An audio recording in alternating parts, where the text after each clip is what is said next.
What's going on, everybody? It is your host, Dr. Splash. After our glorious Scarlet Witch jobbing video yesterday, which has just smashed all the like goals, I'm dropping this Hulk vs. Godzilla take, and then I'm going to probably do part 2 of Scarlet Witch being a bum today. Let me know if you are excited for that Jobbers and Crash Out series. We're so back. Like and subscribe. But anyways, this is a topic that's prevalent in the current comic book and scaling, power scaling community, whatever you want to call it, because if we're being honest, Death Battle a lot of times has a big part in dictating what we talk about in these major cross-verse battles, right? They're just the biggest channel in the community, and they announced Hulk vs. Godzilla. So people have been asking me for my take. I'm going to go ahead and give it. Now, this is a battle that I could understand the argument for both sides, and I'm going to get into it. Now, it's funny, yesterday I texted PKJ, I was like, yo, they're about to do Hulk vs. Godzilla. I'm pulling up with your run. He's like, that's all you need. Your balls, your word, and the Fractured Sun run. That's literally all you need. But in all seriousness, let's talk about why it might be more complicated than that and why you could expect Death Battle to go either way. Now, the best scaling for Hulk outright, Fractured Sun and Immortal, right? The fact that he has the God Flesh, he derives his power from the one below all, who is simply a split off from the one above all. He would be the one that was the last in existence if he reaches his full power. He's currently battling the Mother of Horrors, who this bitch literally was able to hide herself and her power from the likes of the one above all himself, okay? Absurd feat. He's just casually boxed up someone who's a threat to the nexus of all realities. He broke the chains of the first firmament pretty easily. All these things. It's disgusting. With that being said, Hulk can be as broken as he wants to be. Godzilla is also on some bullshit that may just allow Death Battle to say he wins. And let me explain to the Hulk fans, okay? This is not me saying I think Hulk would lose to Godzilla. This is me saying I can understand if the verdict leans that way, because Godzilla has this stupid thing in his contract where essentially anytime he crosses over, anytime he experiences a big event or goes to a different verse, you can't beat his ass. Like literally he has that Vin Diesel The Rock contract. Like, yo, I gotta get a win in this bitch. I can't be out here getting my ass beat on TV.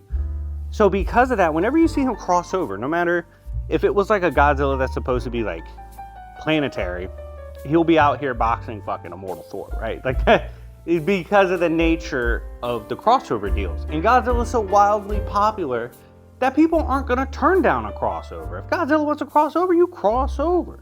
But as the king of the monster, they do a lot to protect his brand, which I'm not mad at, because if you have a character that you want held in a certain regard, regardless of where they are located fictionally, I can understand you having things in place, especially if it's your fucking property, okay? You can determine how people use it. I have no issue with that.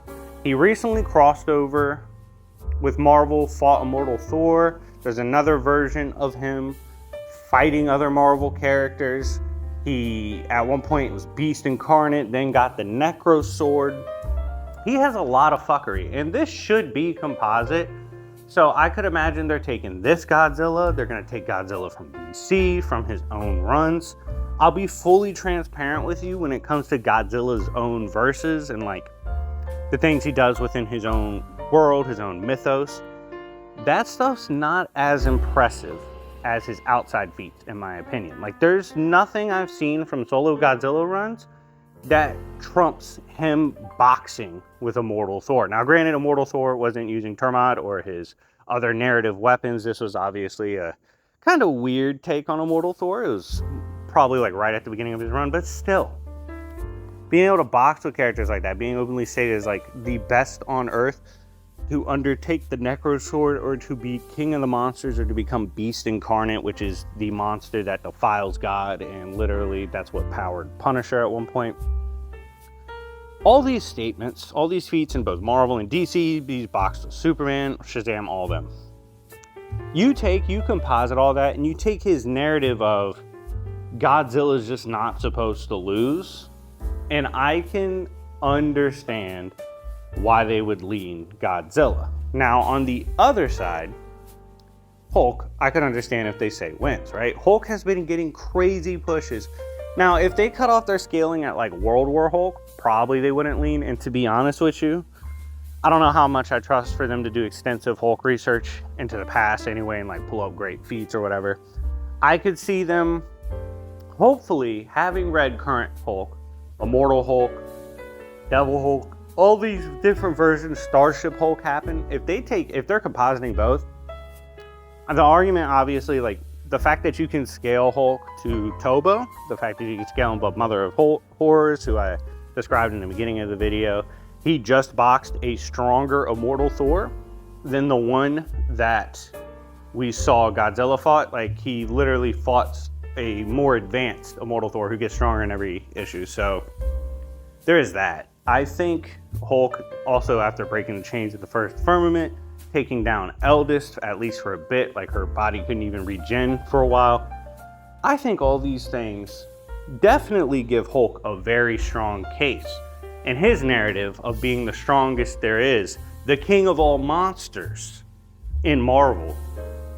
I think you have an argument there for, okay, not only do we have the feats to say Hulk wins, not only has he been doing high outer bullshit, but his narrative, the narrative of the fractured sun, is unending, untouched, untested, and will go on forever according to the likes of Eldest and the Mother of Horrors. To have a narrative so powerful like that, to be the strongest there is, I think you have just as good of an argument against Godzilla. So I guess the point of this take, the point of this analysis, is to help people understand on both sides. This could go any way, and depending on how they present it, it could be an understandable conclusion. Now, this is where the problem would come. If they say Hulk wins for some bullshit reason, I would debunk it and say that's not why Hulk would win. If they say Godzilla wins for some bullshit reason, I would debunk and say that's not why Godzilla wins. So I do think a case can somewhat be made for both sides. I'm more comfortable with the Hulk case. I like the Hulk case more. I think Hulk wins. But if you do it properly, if you argue properly, I can understand people leaning composite Godzilla. But anyways, guys, let me know what you think in the comment section down below. I've actually done a video before on Godzilla's narrative and why it's crazy. You can also check out my content on Fractured Sun and Immortal Hulk and all that. Shout out to Philip Kennedy Johnson for writing one of the best Hulk runs ever. And yeah, anyways, guys, I hope you enjoyed this. If you're excited for that part 2 and you want to see a doubleheader today, let me know in the comment section down below. And on some real shit, if you guys are comfortable with double headers daily, like if I drop 2 videos a day, let me know as well, because I got plenty of time and energy to do so let me know. But yeah, anyways, it's been your host, Dr. Splash, and remember, it's Yancey Street, bitches.